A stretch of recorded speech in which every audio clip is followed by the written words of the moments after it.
Go. Okay, hi guys, this is just a quick video really looking at GDP and economic growth. Okay, so GDP can be shown through the trade cycle.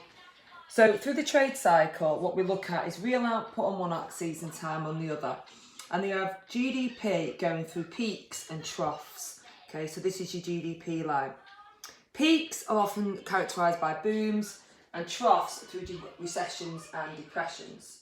You've got a downturn and then you've got a recovery.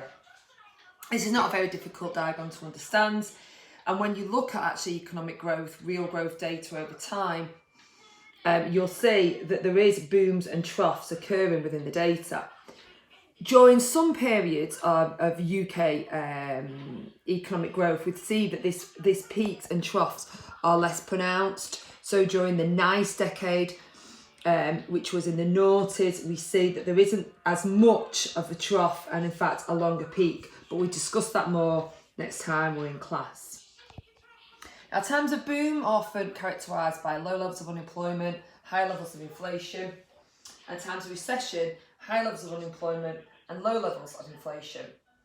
Obviously, in a boom period, we have a situation where governments spend less, and a recession, we have a situation where governments spend more and taxation is less. Underneath here, we can also show GDP and output gaps using this diagram. So both of the pink are output gaps. The one where you've got GDP growth above this here, which is the trend line, this shows where your economy is working past its capacity. And the only way that a government can work past its capacity is where you're importing in goods and services. Here, we've got a negative output gap, this one here, where GDP is below the trend line. And this is occurring here because you've got unemployment. This negative output gap can also be shown in the Keynesian aggregate demand and supply diagram as per here. Okay, so what causes differences in the trade cycle? Well, as with many things in economics, there really isn't an exhaustive list, but these are the type of things which can cause the trade cycle to move in this particular way. So the first thing is an external event. So for example, a housing bubble burst or stock market crash or a world recession, something which actually retracts the amount of demand in an economy. Second thing is change in interest rates. If interest rates changes, this means that it's less expensive if it falls for you to borrow, and therefore aggregate demand will rise in the economy, therefore increasing the amount of production which is consumed, because obviously you've got a change in interest rates affecting consumption and affecting investment. It could be a change in fiscal policy, so for example the government decides to spend more or spending less, a change in your currency, spiced and whippy deck, affecting therefore the amount that you can sell in an economy.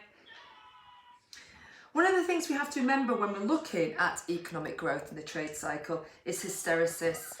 Now, hysteresis occurs by way that after a period of recession, there is a long-term issue within your economy.